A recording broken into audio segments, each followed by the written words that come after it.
Hello दोस्तों, राजा विक्रमादित्य का न्याय, धर्म बड़ा या लक्ष्मी कहानी का भाग 2। वहां उपस्थित जन समूह को लगा कि राजकुमारी का स्वास्थ्य सही नहीं है, इसलिए वह इस प्रकार का व्यवहार कर रही है। इतनी सुंदर राजकुमारी आखिर क्यों एक अपाहिज के गले में माला डाल रही है?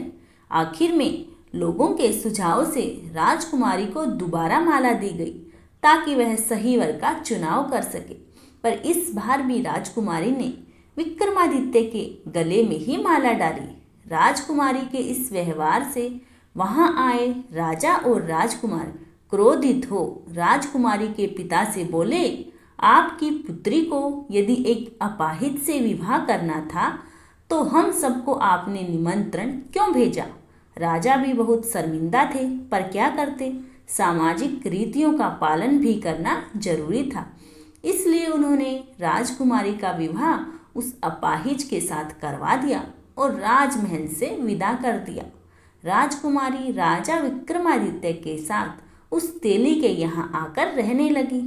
तेली और उसकी पत्नी इस बात से चिंतित थे कि राजकुमारी आखिर उनके साथ कैसे रह पाएगी, पर राजकुमारी ने उनकी चिंता को निरर्थक साबित कर दिया। वह उनके साथ सहजता से रहने लगी। एक दिन विक्रमादित्य ने राजकुमारी से कहा कि आज उनका हिरन का मांस खाने का मन है, अतः वह जाकर अपने भाइयों से ताजा शिकार किए किसी हिरन को मांग कर ले आए। राजकुमारी का मन नहीं था कि वह जाकर भाइयों से कुछ मांगे, पर वह अपने पति की इच्छा का हनन भी नहीं करना चाहती थी। इसलिए मन मारकर वह अपने भाइयों के पास गई। जब उसकी भाभियों ने उसके आने का कारण पूछा तो उसने बता दिया कि उसका हिरन का मांस खाने की इच्छा है। वह विक्रमादित्य की इच्छा को अपनी इच्छा बता गई। वह नहीं चाहती थी कि कोई उसके पति के बारे में कुछ गलत कहे, पर फिर भी भाभियों ने उसके पति के बारे में उसे सुनाया। बोली, जब हिरन के मांस का इतना ही शौक था तो किसी अच्छे व्यक्ति को चुनती। जली कटी बातें सुनकर वह वापस आ गई। राजकुमारी उसने सारी बातें विक्रमादित्य को आकर बताई। विक्रमादित्य ने कहा कि कोई बात नहीं, तुम उनसे मेरी तलवार और घोड़ा मांग लाओ। विक्रमादित्य को कुछ याद आया को यह कहते हुए कि यदि मेरी राजकुमारी जब वापस जाने लगी तो उन्होंने अपना एक रुमाल राजकुमारी की तलवार और घोड़ा कोई दिक्कत करे तो यह रुमाल उन्हें दिखा देना, वो चुपचाप आ जाएगा। जब राजकुमारी वापस महल पहुंची तो उसकी भाभियों ने उसका फिर मजाक बनाया। राजकुमारी बोली, इस बार मैं हिरन का मांस नहीं, उनका घोड़ा और उनकी तलवार लेने आई हूँ। तलवार और घोड़े ने भी वहाँ आतंक मचा रखा था। कोई उनके करीब जा ही नहीं पा रहा था। जब राजकुमारी ने उनकी मांग की तो भाभियों ने सोचा, अच्छा है, यह उनका शिकार बन जाएगी, इससे हमें सुकून भी मिल जाएगा। उन्होंने सहर्ष दोनों चीज़ों को ले जाने को कह दिया। जब राजकुमारी उनको लेने गई तो तलवार सांप बनकर उसे काटने दौड़ी और घोड़ा दुलतियां मारने लगा।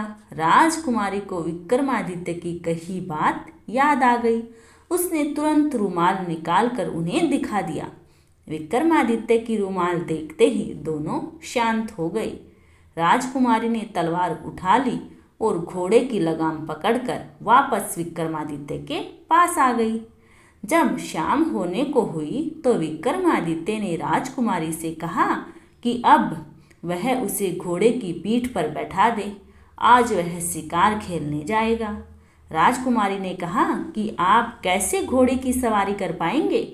विक्रमादित्य ने जब जिद की तो राजकुमारी ने तेली की मदद से उन्हें घोड़े पर बैठा तो दिया, पर बिना किसी पकड़ के वह घोड़े से गिरने लगे। राजकुमारी यह सब देखकर बहुत दुखी हुई। उसकी आंखों में पानी भर आया। उसने आंखों के आंसुओं को छुपाने के लिए मुंह दूसरी ओर घुमा लिया। तभी उन्हें लगा जैसे घोड़े की लगाम को कोई उनके हाथ से खींच रहा है। उसने जल्दी घूमकर विक्रमादित्य की ओर देखा तो वह आश्चर्य से सदब हो गई। उसने देखा कि राजा विक्रमादित्य पूर्ण शरीर में घोड़े पर सवार थे। वह बहुत खुश हुई। उसकी आंखों में जिज्ञासा भर आई, यह जानने के लिए कि आखिर यह सब क्या है। विक्रमादित्य ने उसे आश्वासन दिया कि शिकार से लौटने के उपरांत वह सारी बातें उसे बता देगा। जब वह जंगल में पहुंचे तो उन्होंने जो भी शिकार किया उसके कान और पूंछ काट लिए और शिकार वहीं छोड़ दिया। उधर राजकुमारी के भाई भी शिकार पर गए हुए थे। उन्होंने जंगल में बिना कान पूंछ का जब ताज़ा शिकार देखा तो उन्हें लालच आ गया। उन्हें लगा कि यह ताज़ा शिकार उनके लिए पुरस्कार के समान है। उन्होंने वो सारे शिकार उठा लिए और वापसी को मुड़ लिए। उन्होंने इसके लिए शिकारी को धन्यवाद दिया। तभी वो कुछ दूर चले होंगे, उन्हें तीव्र प्यास लग गई। उन्होंने अपने घोड़े पास के जलाशय की ओर मोड़ दिए। वहाँ पर जैसे ही उन्होंने जल पीने का प्रयास किया, एक आवाज़ ने उन्हें जल पीने से रोक दिया। उन्होंने आवाज़ की दिशा में देखा तो पाया कि एक योगी खड़ा था। एक राजकुमार ने योगी को जल पीने से मना करने का कारण पूछा तो योगी बोले, हे राजकुमारों, यहाँ का जल बिना मेरी अनुमति के कोई दूसरा जीव पी नहीं सकता। पर राजकुमारों का प्यास के कारण बुरा हाल था, इसलिए योगी से जल के लिए अनुनय करने लगे। योगी ने कहा, यदि तुम जल पीना चाहते हो तो उसके लिए तुम्हें अपने कुल्हों पर गर्म सिक्के से दगवाना पड़ेगा। जल के बिना उनकी ग्रीवा शुष्क हो चुकी थी, इसलिए शर्त मानने के अतिरिक्त उनके पास कोई और चारा तो नहीं था। इसलिए शर्त के अनुसार उन्होंने अपने दोनों कुल्हों पर सिक्के से दगवाया। फिर जल पी के वो रवाना हो गए। इधर विक्रमादित्य, जो कि योगी बने हुए थे, अपने निवास स्थान पर लौट आए। घर पहुंचते ही जिज्ञासा से भरे राजकुमारी तेली और उसकी पत्नी उनके चारों तरफ एकत्रित हो गई। बोले, हे देवताओं की तरह दिखने वाले तुम, अपना परिचय देकर हमारे भीतर जन्मी इस उत्कंठा का शमन करो। राजा विक्रमादित्य को लगा कि अब इन्हें अंधकार में रखना सही नहीं है। बोले, हे धर्मपिता और माता, मैं राजा विक्रमादित्य हूँ। फिर उन्होंने अपनी आप बीती को संक्षेप में बताया। जब उन्हें पता चला कि वो विक्रमादित्य है तो उनके चरणों में गिर पड़े और अनजाने में हुए अपराध की माफ़ी मांगने लगे। राजा विक्रमादित्य ने उन्हें समझाया कि वो उनसे नाराज नहीं है, अपितु उन लोगों ने अपने सब जनों से ज़्यादा अच्छा व्यवहार उनके साथ किया है। अगले दिन प्रातः राजा विक्रमादित्य ने राजकुमारी को फिर राजमहल यह कहकर भेजा कि इस बार भी तुम अपने भाइयों से शिकार की मांग करना। यदि आनाकानी करें तो बोलना कि वो अपने उन शिकारों को केवल दिखा भर दे। जब वो शिकार को दिखाने पर राजी हो जाए और तुम्हें शिकार दिखा दे तो तुम उनसे पूछना कि उन शिकारों के कान और पूंछ कहाँ हैं। फिर विक्रमादित्य ने पिछली रात जंगल में घटी सारी घटना बता दी और एक थैला उन्हें थमा दिया। बोले, आखिर में तुम यह थैला उनके सामने पलट देना, फिर मेरे बारे में उन्हें बता देना। इस बार राजकुमारी बिना किसी संकोच के ही भाइयों के घर चल पड़ी। इस बार भी वही परिस्थितियां जन्मी जो पिछली बार थी, पर अंत में जब उन्होंने डींगे हाँकनी शुरू की तो राजकुमारी ने वह थैला जो विक्रमादित्य ने उन्हें दिया था उनके सामने पलट दिया। थैले में भरे कान और पूंछ नीचे बिखर गई। भाभियों ने आश्चर्य से पूछा, कि यह सब क्या है। तब राजकुमारी बोली कि आप अपने पतियों से ही पूछो और उनसे पूछो कि कल रात पोखर का जल पीने का उन्होंने क्या भुगतान किया है। जब भाइयों की पत्नियों ने उनसे पूछा तो सबने पिछली रात की सारी घटना बता दी। भाभियों ने आश्चर्य से राजकुमारी से पूछा कि उसके पास यह कान पूछ कैसे आए। तो उसने बताया कि वह योगी और कोई नहीं स्वयं उसके पति थे। भाभियों ने व्यंग्य से कहा कि यह कैसे संभव हो सकता है, एक अपाहिज ये सब कैसे कर सकता है। तब राजकुमारी ने बता दिया कि जिसे वह अपाहिज कह रहे हैं वो राजा विक्रमादित्य है। राजा विक्रमादित्य का नाम सुनते ही महल में खलबली मच गई। यह सूचना राजा को जब मिली तो वह भी घबरा गए। आखिर उन्होंने ही विक्रमादित्य को दंड दिया था। राजा राजकुमार और मंत्री गण सभी तेली के घर की ओर दौड़ पड़े।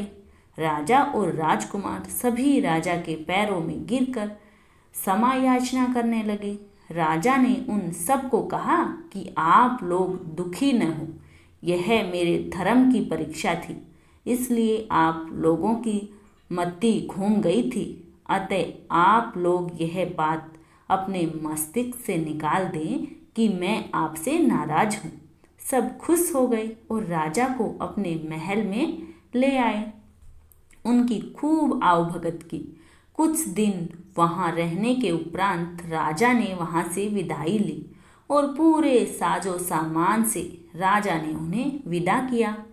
विक्रमादित्य उस राज्य से माल असबाब के साथ रवाना हुए। राजा ने भी उन्हें भरपूर सामान दिया। सैनिकों ने पूछा कि राजन, अब हम किस ओर चले। तो विक्रमादित्य ने कहा कि आप लोग मेरी बहन के घर की ओर चलो। जब वो लोग विक्रमादित्य की बहन के नगर के पास पहुँचे तो बहन को भी उसके गुप्त चरों से समाचार प्राप्त हो गया कि उसका भाई विक्रमादित्य आ रहा है। उसने अपने कर्मचारियों से पता किया कि विक्रमादित्य किस परिस्थिति में है, तो गुप्तचरों ने बता दिया कि वह पूरे लवकश के साथ आ रहा है। बहन ने तुरंत राज्य कर्मचारियों से उनके भव्य स्वागत के लिए कहा और बोली उसे विशेष महल में ठहराया जाए। जब विक्रमादित्य पहुंच गए तो बहन उनके लिए बेहतरीन व्यंजन बनवाकर उनके स्वागत में पहुंची।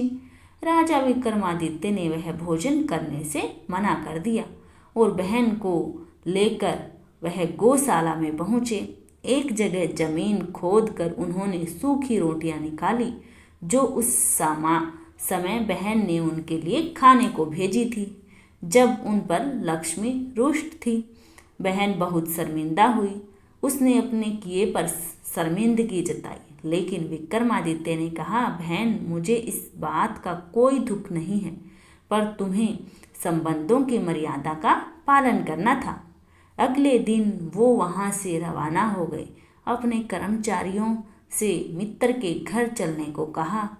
जब वह मित्र के घर पहुँचे तो मित्र बहुत प्रसन्न हुआ। बोला, तुम्हें प्रसन्न देखकर मैं बहुत खुश हूँ।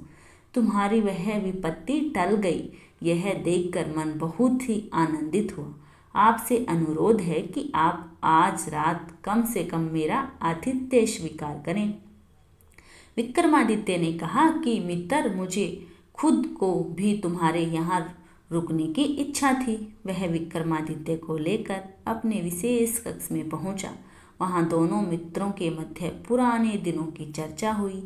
रात को खाने के समय विक्रमादित्य को वहीं भोजन परोसा गया जहाँ पर खूंटी ने हार निगला था। विक्रमादित्य ने जैसे भोजन करना शुरू किया, खूंटी ने हर निवाले के साथ हार को उगलना शुरू किया। विक्रमादित्य ने जैसे ही भोजन समाप्त किया, रानी का 9 लखा हार खूंटी पर टंगा दिखाई पड़ा। तभी राजा की निगाह खूंटी पर गई तो वहां उन्हें खोया हुआ 9 लखा हार टंगा दिखा। राजा आश्चर्य से भर उठे। रानी से बोले कि यह कैसी अनोखी घटना है। इस हार की चोरी का इल्जाम तुमने मेरे मित्र विक्रमादित्य पर लगाया था।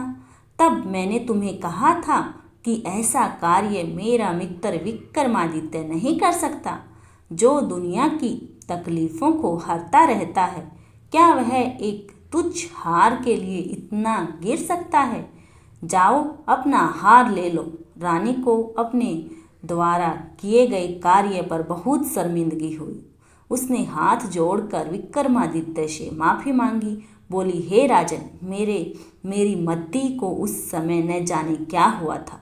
मेरी उस अपराध की कोई माफ़ी नहीं है, पर मैं चाहती हूँ कि आप एक बार मुझे माफ़ करके मेरी पीड़ा को कम कर सकते हैं। तभी विक्रमादित्य ने कहा कि आप लोग ज़्यादा दुखी न हों। वह समय मेरा विपत्ति का था। मुझ पर लक्ष्मी रुष्ट थी, इसलिए वो सारी घटनाएं घटी। फिर उन्होंने वो सारी बातें विस्तार से उनको बताई। फिर अगले दिन अपने राज्य के लिए रवाना हो गए। जब वो अपने राज्य में पहुँचे तो लक्ष्मी नगर के मुख्य द्वार पर उन्हें मिल गई। बोली, हे राजन, तुम सही थे और मैं गलत थी, इसलिए मैंने तुम्हें जो दंड दिए उसके लिए मैं दुखी हूँ। क्या पुत्र अपनी माता को माफ़ नहीं कर सकता? विक्रमादित्य लक्ष्मी के पाँव में गिर गए। बोले, हे माँ, आप ऐसी बात न करें। आपकी परीक्षा से मेरा और भी निखार हो गया है, इसलिए मैं आपका आभारी हूँ। विक्रमादित्य के विनम्रता से माँ लक्ष्मी प्रसन्न हुई और बोली, हे विक्रमादित्य, मेरा तुमको आशीर्वाद है। जब तक दुनिया रहेगी लोग तुम्हें नहीं भूल पाएंगे। आशीर्वाद देकर माँ लक्ष्मी अंतर्ध्यान हो गई। राजा अपने नगर में पहुंचकर सुख से जीवन व्यतीत करने लगे। धन्यवाद दोस्तों। इस कहानी का अगला भाग आपको अगले वीडियो में मिलेगा। तब तक के लिए धन्यवाद।